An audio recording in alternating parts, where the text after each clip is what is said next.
میں اور زیادہ پروڈکشن کریں، اور زیادہ امپلائمنٹ کریں، اور زیادہ سیونگ کریں، اور زیادہ ترقی کریں۔ فائنینشیل سسٹم اس کی ایک بنیادی ضرورت ہے، جس کا اصل مقصد ہے taking money from where it is to where it is needed, پیسے کو وہاں سے لے جانا جہاں پہ ہے اس جگہ جہاں اس کی ضرورت ہے۔ فائنینشیل سسٹم کا اصل کام صرف یہی ہے، taking money from where it is to where it is needed, پیسے کو جہاں ہے وہاں سے جہاں اس کی ضرورت ہے لے جانا۔ اس کام کو کرنے کے لیے 3 طرح کے ادارے وجود میں آتے ہیں۔ کیوں؟ کیونکہ لوگوں کے پاس جو پیسے ہیں ان کی شکلیں بھی الگ الگ ہیں۔ کسی کے پاس پیمنٹ کرنے کے لیے پیسہ ہے، کسی مہینے بھر میں کسی نے کسی کو پیمنٹ کرنا ہے، کسی کے پاس پیمنٹ سے تھوڑا زیادہ پیسہ ہے، کسی کے پاس اور بھی زیادہ پیسہ ہے، اور وغیرہ وغیرہ۔ تو اس کے لیے 3 طرح کے ادارے وجود میں آتے ہیں پوری دنیا میں، اسلامی ممالک میں بھی ایسے ہی ہے۔ اور معاشیات میں ہم کہتے ہیں کہ پیسے کی ضرورت 3 وجوہات سے ہوتی ہے۔ ایک خرچ کرنے کے لیے، دوسرا انویسٹمنٹ کرنے کے لیے، تیسرا اپنی ناگہانی ضرورت کو پورا کرنے کے لیے۔ انسان پیسے کو 3 وجوہات کی بنا پہ رکھتا ہے۔ مجھے جب خرچ کرنا ہوگا میرے پاس پیسہ ہے، میں نے پیسے بچا کے رکھے ہیں، خدا نہ خواستہ کبھی ایسی ایمرجنسی آ جائے تو میرے پاس پیسے ہیں، اس سے علاج ہو جائے گا، اس سے میری ضرورت کو پورا ہوگا۔ اور اگر اور زیادہ پیسہ ہو تو میں تو محنت کر ہی رہا ہوں، میں کوشش کرتا ہوں اپنے پیسے کو بھی لگا دوں تاکہ وہ بھی محنت کرے، میں اور میرا پیسہ دونوں مل کے محنت کریں، ہماری فیملی کو۔ یعنی پیسے کی 3 ضروریات ہیں۔ ان تینوں ضروریات کے لیے 3 طرح کے ادارے پوری دنیا میں۔ ایک تو ہم کہتے ہیں بینکنگ انسٹیٹیوشن، جو پیمنٹ کی ضرورتوں کو پورا کرنے کے لیے بنایا گیا۔ اصلاً پیمنٹ کرنا، پیسے رکھنے ہیں، پیسے پیمنٹ کرنے ہیں، پیسے کسی سے لینے ہیں، پیسے کسی کو دینے ہیں، اس کو کہتے ہیں بینکنگ کا نظام۔ دنیا میں فائنینس کا ایک پلر بینکنگ کا ہے، جس کو ٹرانزیکشن منی کہتے ہیں، جو میں نے بتایا کہ استعمال کیا۔ دوسرا پلر وہ ہے جو انسان کے پیسے کو معیشت میں لگا کر کے اس سے پیسہ کمانے کا جذبہ دیتا ہے، اس کو ہم کہتے ہیں کیپٹل مارکیٹ۔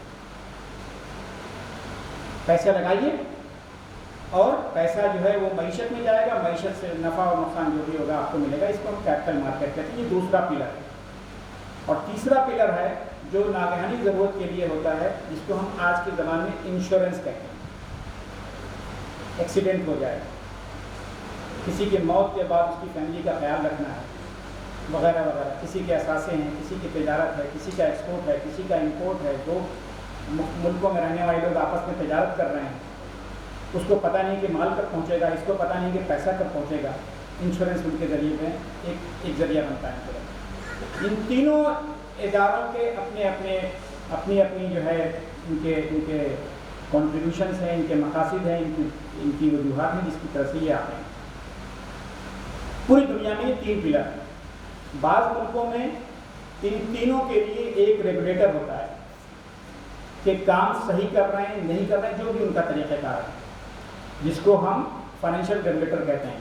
بعض ملکوں میں ان تینوں کے لیے الگ الگ طریقے سے کے ریگولیٹرس ہیں، کیونکہ تینوں کے کام الگ ہیں تو تینوں کا نگراں الگ ہے۔ اس کی اپنی لاجک ہے کہ ایک ہونا چاہیے یا 3، لیکن ریگولیٹر ہوتا ہے۔ ریگولیٹر کا 3 مقصد ہوتا ہے، نگراں کا 3 مقصد ہوتا ہے صرف۔ ایک، جو لوگ اس میں حصہ لے رہے ہیں، جس کو کنزیومر کہتے ہیں، ان کو تحفظات فراہم کرنا، جس کو ہم انگریزی میں کہتے ہیں کنزیومر پروٹیکشن۔ دوسرا، جو ادارے وہاں کام کر رہے ہیں ان کے آپس کے بھروسے کو قائم رکھنا، کیونکہ فائنینس میں اگر بھروسہ ہٹ جائے تو پھر ادارے نہیں چل سکتے۔ اور تیسرا، ملک کے معاشی نظام کو استحکام پر دینا۔ یہ 3 ان کے مقاصد ہوتے ہیں فائنینشیل سسٹم کے ریگولیشن کیوں آنی چاہیے؟ ان کے 3۔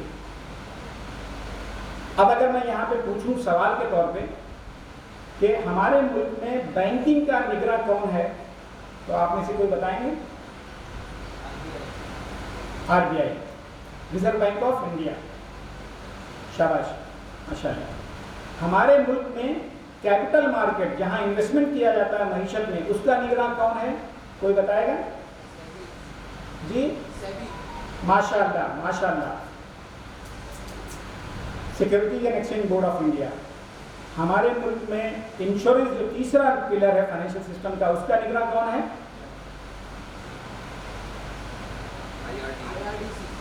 IRDC نہیں، IRDA، insurance regulatory and development authority. یہ ادارے خود بھی وجود میں آئے ہیں مختلف اوقات میں، یعنی کسی زمانے میں صرف ریزرو بینک ریگولیٹر ہوا کرتا تھا، بعد میں جب ہندوستان کی معیشت بڑھی اور 1990 کے بعد ہندوستان میں معاشی لبرلائزیشن جسے ہم کہتے ہیں وہ آیا، تو پھر سیبی وجود میں آیا، اور اس کے بعد سے پھر انشورنس کا ریگولیٹر وجود میں آیا۔ انشورنس بزنس ہمارے ملک میں 200 سال پرانا ہے کم سے کم موجودہ انشورنس، لیکن اس کا ریگولیٹر جو ہے وہ ابھی 20-25 سال پرانا ہے۔ یہ ہمارے ملک میں بھی ہے، اسی طرح سے دوسرے ملکوں میں بھی۔ اب میں آتا ہوں کہ ہم نے پرپز دیکھ لیا، ہم نے ان کا جو ڈھانچہ ہے وہ دیکھ لیا۔ اب میں آتا ہوں اسلامی سوال پہ۔ آخر شرعی اعتبار سے اس نظام میں ہمیں کیا قباحت نظر آتی ہے؟ بلکہ اس سے پہلے میں یہ سوال یہ بھی کرنا چاہوں گا کہ جہاں تک ضرورت کا تعلق ہے، کیا اسلامی سوسائٹی کی ضروریات کسی اور سوسائٹی کی ضروریات سے مختلف ہیں؟ اگر ضروریات مختلف نہیں ہیں تو ان اداروں کی یا اس سسٹم کی ضرورت ہمیں بھی اتنی ہے جتنی کسی اور قوم کو۔ تو جو لوگ یہ سمجھتے ہیں کہ بینکنگ کے بنا بھی زندگی چل سکتی ہے، وہ اس زمانے میں جی رہے ہیں جس زمانے میں بینکنگ کی ضرورت نہیں تھی۔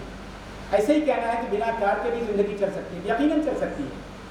ہزاروں لوگ ہیں جن کے پاس کار نہیں ہے، لیکن کسی سماج میں ہی کار نہ ہو، یہ ایک مسئلہ ہے۔ شارق کے پاس کار نہیں چلے گا، لیکن شارق کی پوری قوم کے پاس کار نہیں ہے، بہت مرتبہ ضرورت پوری نہیں ہو پاتی، یا وقت کا ضیاع ہوگا، نقصانات ہوں گے وغیرہ وغیرہ۔ تو جہاں تک ضرورت کا تعلق ہے، ہماری سماجی ضرورتیں بھی کسی اور قوم کی طرح ہیں، یعنی ہمارے یہاں بعض لوگوں کے پاس سیونگس ہیں، بعض لوگ انویسٹمنٹ بزنس کرنا چاہتے ہیں، بعض لوگ جو ہے اپنے پیسے کا ایسا استعمال بھی چاہتے ہیں کہ خدا نہ خواستہ اگر ان کو ضرورت پڑے تو اس کے پیسے سے یا ان کے جیسے اور لوگوں کے کنٹریبیوشن سے سب لوگوں کی مدد کی جائے۔ لہٰذا دنیا کے تمام ممالک میں فائنینشیل سسٹم موجود ہے۔ اب ہم آتے ہیں اسلامک، جو اس میں اسلامی طور پہ جو نقائص ہمیں نظر آتے ہیں، ہمارے علماء فقہا نے شریعت کی روشنی میں جو ان اداروں کا جائزہ لیا، ان کی ورکنگ کا جائزہ لیا۔ اداروں کا جائزہ اور ورکنگ کا جائزہ دونوں الگ چیزیں ہیں، یعنی ہم اس کی بنیادی ضرورت کو تو سمجھتے ہیں کہ ہے، لیکن اب ان کے کام کرنے کے طریقہ کار میں ہمیں مسئلہ درپیش ہوتا ہے۔ مثال کے طور پہ بینک لوگوں سے رقومات لیتا ہے، اور پہلے تو بینک لوگوں سے رقومات لیتا تھا اور رقومات رکھنے کی فیس بھی لیتا تھا کہ تمہاری امانتیں ہم رکھ رہے ہیں تو اس کے لیے ہمیں فیس دو۔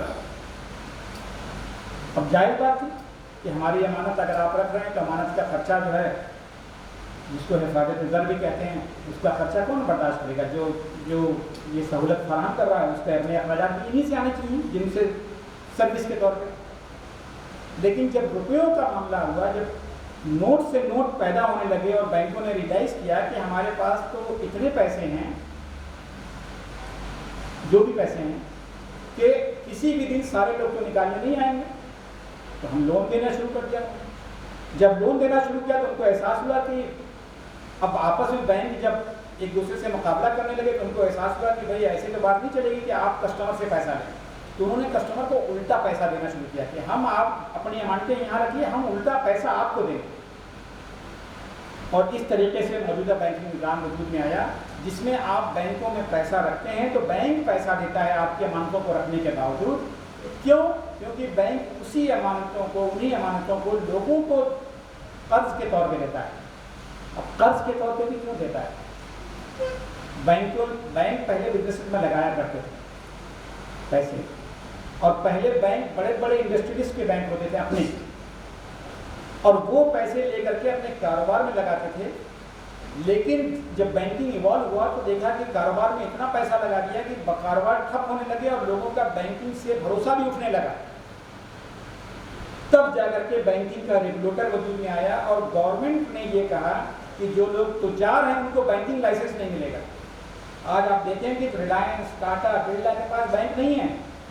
یہ کسی زمانے کی پرانی پالیسی کا نتیجہ ہے کہ جن لوگوں کے پاس آپ نے امانتیں رکھی انہوں نے پیسے اپنے ہی کاروبار میں لگا دیے اور بزنس ٹھپ ہو گیا اور لوگوں کی رقومات لوگوں کی امانتیں